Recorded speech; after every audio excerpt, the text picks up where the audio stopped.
Thanks so much for joining us for another open mic program. And our special guest here is Senator John Boozman. And Senator, thanks for coming back on this Monday as we talked on Friday. And we were talking about the infrastructure plan. And Senator Chuck Schumer, it seems like the wish list, infrastructure is supposed to be roads, planes, internet, things that make our daily life better. But there seems like these social programs that don't even make sense. And why do they try to push these in on its infrastructure when you put too much in there? We all got to pay it back, and with that comes taxes and inflation, and everyone knows that. But why does this wish list seem like it's so huge? Well, it's everything for everyone, and so what we've done is we've really peeled the roads, railroads, runways, bridges, those kind of things into a bill where both sides are really discussing in good faith. Along with that, Bob, is this other proposal, this $3.5 trillion tax and spending spree that the Democrats are proposing, and that's cradle to grave. It's unimaginable.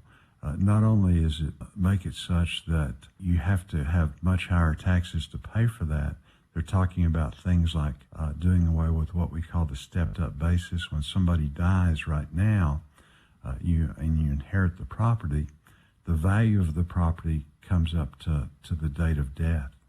So, say that mom or dad died and you were inheriting the property, then you sold it a year later, you would have to pay capital gains on the amount from the date of death till that year. What they want to do is upon, the death, mom dies, you inherit the property, what they want to do is tax you from the date right then, tax you from the date that the property was acquired by the loved one. So they got it in 1950. Well, you'd owe all of those taxes immediately. This is radical stuff. They want to double the capital gains tax. You work hard and you invest in a piece of property, you hold it for a while. They want to take it from 20% to 40%. Plus there's a Medicare tax involved. So you chip in the state tax that you're owed. You're looking at 50%. So these are massive tax increases. And you say, well, why would they do that? The reason they would do that is the spending spree is $3.5 trillion on cradle to grave, everything you can imagine.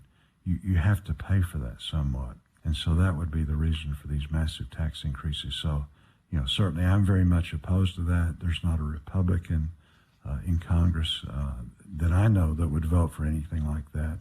But the Democrats, they're actually pushing this stuff forward. So we're going to be pushing back and do everything we can to prevent that from happening.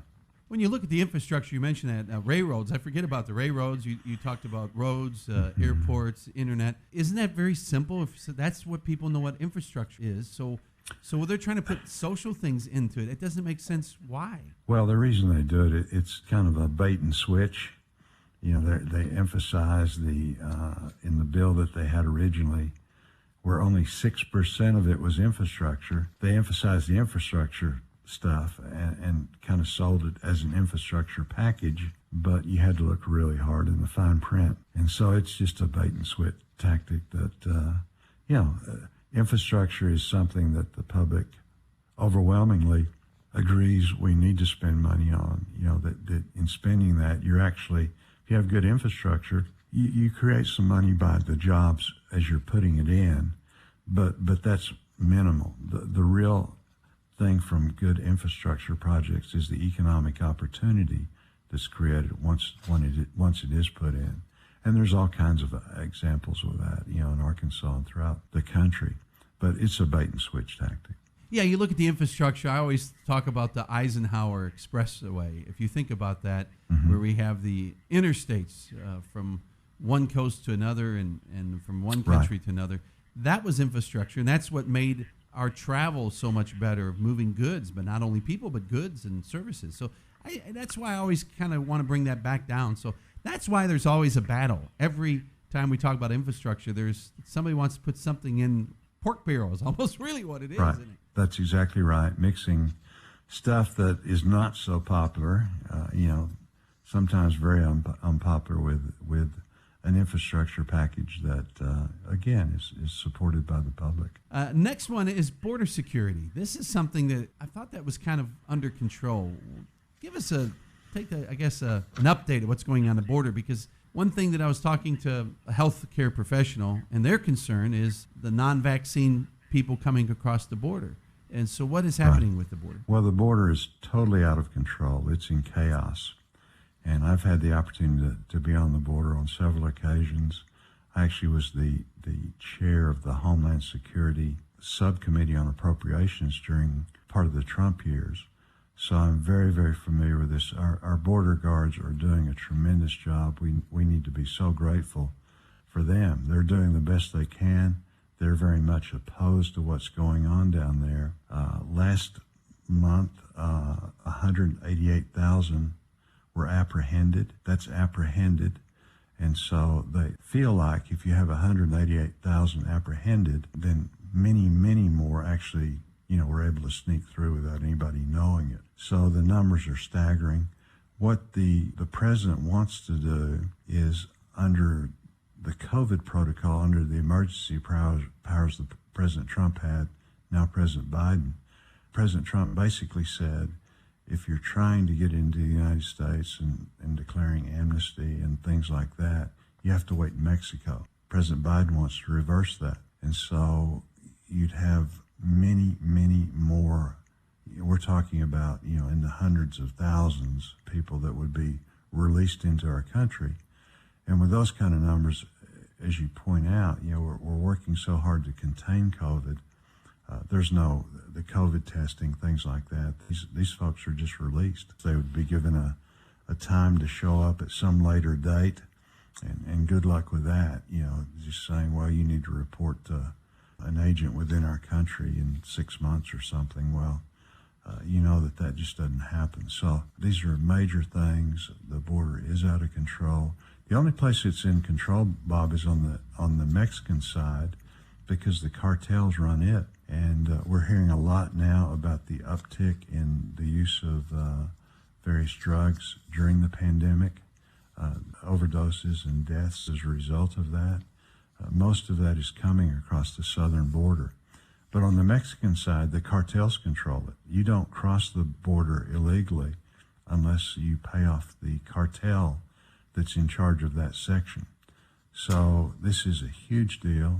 It's something that I'm very, very concerned about. I know that as I go around the state, and I'm around it as much as anybody, this is one of the first things that comes up. People are alarmed at the lawlessness and just the fact that right now we have essentially almost an open border.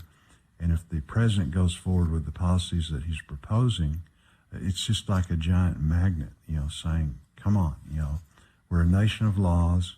We need to do what we're supposed to do. And we do a great job. We can't ever forget that we do a great job of assimilating people. 1 million a year legally. That's more than the rest of the world put together. But this is like, folks jumping to the front of the line and flaunting the rule of law. So we really do need to push back very, very hard. Well, Senator, thanks so much for taking time and talking with us. And we just kind of want to reiterate, we kind of have an uptick of COVID. We have a lot of folks getting the shot, and more folks are still getting the shot. But the shot is not the save-all. We've got to be careful, because even those that's had the shot are getting COVID. And we're encouraging folks to remember what Mama said. And I always like the way you bring that up. It kind of is one of those things that it seems very elementary, but I kind of remember being in kindergarten. You could probably remember, if you think back, me being a kindergartner, I was running around everywhere, touching everything. And the teacher says, Bobby, don't do that. You got to wash your hands, Right. So that's where we are right now, really. You're right. I was sitting, not too long ago, and I found myself, with my hands up in my face, I thought, John, practice what you preach. These are just habits that we have and things, but these are simple things that don't seem like a lot, but they are important. And so little things like that make a difference. We're going to get through this. We're the greatest country in the world, and we've developed better treatments. We've developed this vaccine that really was a miracle in getting it done so quickly in a very safe way. Millions and millions of people having been vaccinated. But, we need to go back, as you say, just to these simple truths. So I would encourage people to talk to their family doctor, about getting vaccinated if they've got concerns. These are the people that we trust, that we know have their, the best interest in ourselves in a medical way, and just get good advice and encourage people. That's the path to normalcy, which we all desperately want. Well, again, thanks so much for taking time and talking with us. Thank you so much for having me, Bob. Appreciate you.